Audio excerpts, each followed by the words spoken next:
What's up, YouTube? It's your girl Kenzo for Life here, and today we're going to be talking about the top 5 fighting games that changed everything. Fluid combos, massive tournaments with millions on the line, and a passionate worldwide community. Fighting games today are an absolute spectacle of skill and dedication. They're more popular and more respected than ever.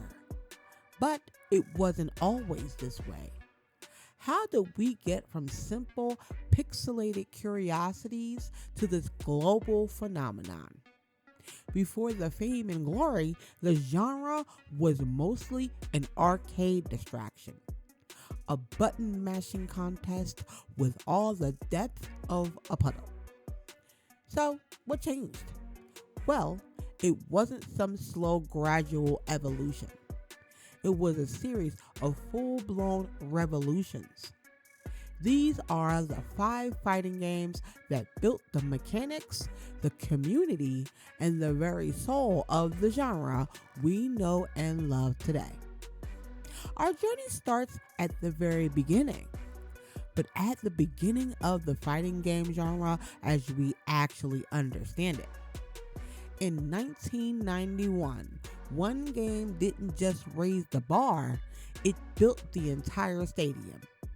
That game, of course, was Street Fighter II: The World Warrior. Before this, fighters were clunky. You might get 1 or 2 characters, and strategy was basically non-existent.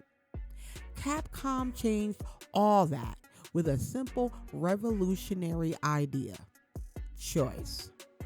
For the first time, you could pick from 8 wildly different characters. You had the stoic Ryu, the fiery Ken, the lightning fast Chun-Li, and the powerhouse Zangief. That wasn't just for looks. It was the foundation of a whole new kind of strategy.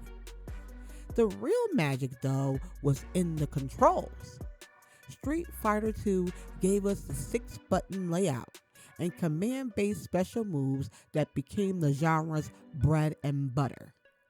The quarter circled forward, the dragon punch, this became the secret language of the arcade.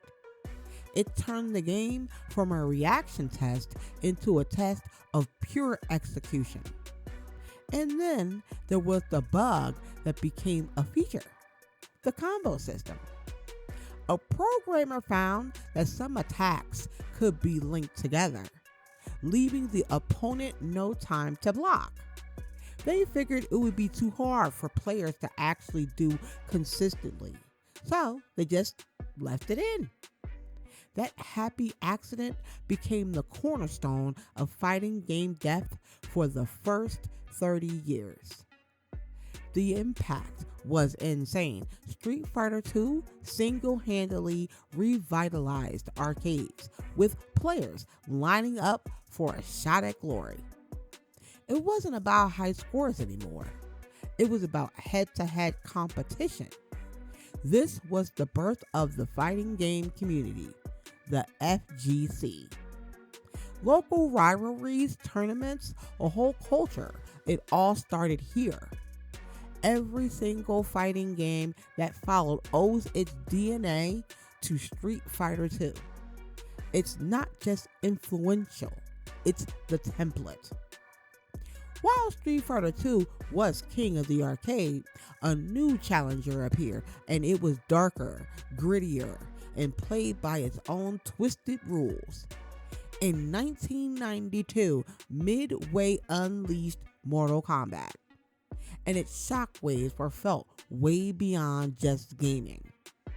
If Street Fighter II was a colorful anime, Mortal Kombat was the B-movie horror flick. Its biggest innovation was how it looked. No hand-drawn sprites here. It used digitalized graphics of real actors, which gave it a shockingly realistic vibe nobody had seen before. That, plus its infamous level of violence, made it an instant forbidden hit. And of course, there were the fatalities. The announcer would command you to finish him. And with a secret code, you could perform some ridiculously gruesome move, like ripping out your opponent's spine. It was pure shock value, and man, did it work. Kids and teenagers flocked to it, pulled in by its rebellious attitude. But it wasn't all gimmick. Mortal Kombat introduced a dedicated block button, a huge difference from Street Fighter's hold back to block. It had brutal uppercuts that launched opponents for jungle combos. These were choices that were created a totally different rhythm to the fight. The controversy over the game's violence was massive. Outraged parents and politicians led to actual United States Senate hearings on video games. This moral panic directly led to the creation of the Entertainment Software Rating Board, or ESRB, the same rating system we use today. Mortal Kombat got slapped with one of the first mature ratings, which honestly just served as free advertising. Everyone wanted to play the game that had the government all worked up. Mortal Kombat proved there was a huge market for mature games, and in the process, changed how games were sold and regulated forever. While Street Fighter and Mortal Kombat were fighting for 2D dominance, a seismic shift was coming.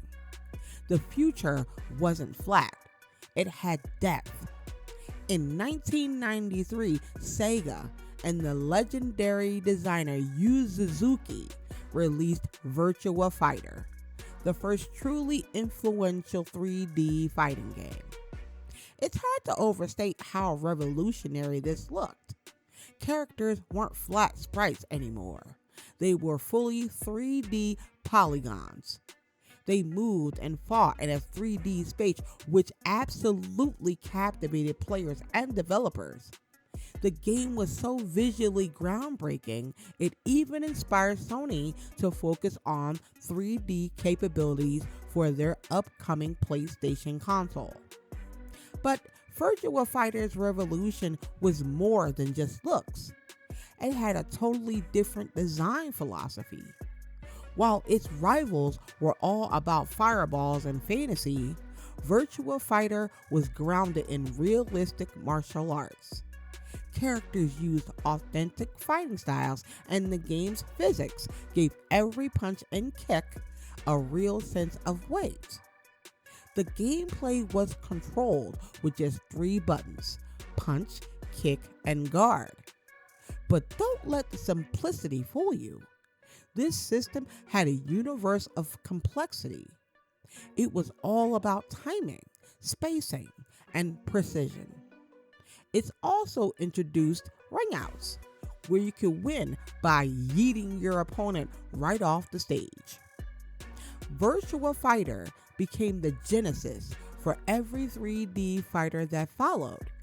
Its success directly inspired huge rivals like the Tekken and Dead or Alive series. In fact, one of Virtua Fighter's designer, Sachiki Ishii, would lead Sega to go and direct the very first Tekken. It might not have the mainstream fame of the others, but influence is immeasurable. Virtua Fighter opened the door to the third dimension, and fighting games were never the same. If Virtua Fighter opened the door to 3D, Tekken 3 kicked it clean off its hinges and built a palace. Released by Namco in 1997, Tekken 3 didn't just build on the 3D foundation, it perfected it, setting a brand new standard for what a 3D fighter could be. By 97, 3D fighters weren't new, but they could still feel pretty awkward. Moving in 3D often felt more like a gimmick than a strategy. Tekken 3 solved this with one crucial mechanic, the sidestep. With a simple tap, players could move smoothly into the foreground or background, dodging attacks and creating new angles of assault. For the first time, 3D movement felt completely natural and strategic. The game was also incredibly fast compared to its slower, more deliberate competitors. Tekken 3 felt like it was on a caffeine buzz. Jumps were quick, combos were seamless, and the pace was just relentless. This speed, combined with that fluid sidestep, gave the game an unmatched feeling of control. Tekken 3 also had a huge roster of iconic characters like the tragic hero Jin Kazama, the acrobatic Ling Yao, and the button masher's dream Eddie Gordo. Each character had a massive move list, allowing for endless creativity and a super deep combo system focused on juggling your opponent in the air. This mix of accessible but deep gameplay, stylish characters, and groundbreaking movement made Tekken 3 a global phenomenon. It became one of the best-selling games on the original PlayStation, cemented Tekken as a pillar of the genre, and proved that 3D fighters could be just as fast and complex as their 2D cousins. For our final game, we've got a title that looked at the fighting game rulebook, laughed, and tossed it into a bonfire. In 1999, Nintendo released Super Smash Bros., and in doing so, created a whole new subgenre. At its heart, Smash was a radical idea. Instead of a life bar, characters have a percentage counter. The higher your percentage, the farther you fly when you get hit. The goal isn't to drain health, but to launch your opponent completely off the screen. This one change flipped the entire dynamic of a match. It became a game of physics, of stage control, and of managing your position. The stages themselves were a huge deal. They weren't just flat, boring arenas. They were dynamic, multi-platform playgrounds inspired by classic platforming games. Characters had double jumps and a ton of recovery moves, making the fight to get back to the stage just as intense as the fight on it. And the biggest draw? The roster, obviously. Super Smash Bros. Was a massive crossover that brought together beloved Nintendo characters like Mario, Link, Donkey Kong, and Pikachu to just beat the stuffing out of each other. This had insane appeal, attracting millions of players who might have never touched a traditional fighting game. It became a staple of both casual hangouts and hyper-competitive tournaments. At first, a lot of the traditional FGC didn't even want to call it a real fighting game, but its death was undeniable. It spawned its own gigantic, passionate, competitive scene and gave birth to the platform fighter subgenre. Super Smash Bros. Proved that the core ideas of fighting games, spacing, timing, and outthinking your opponent could work in a completely different framework.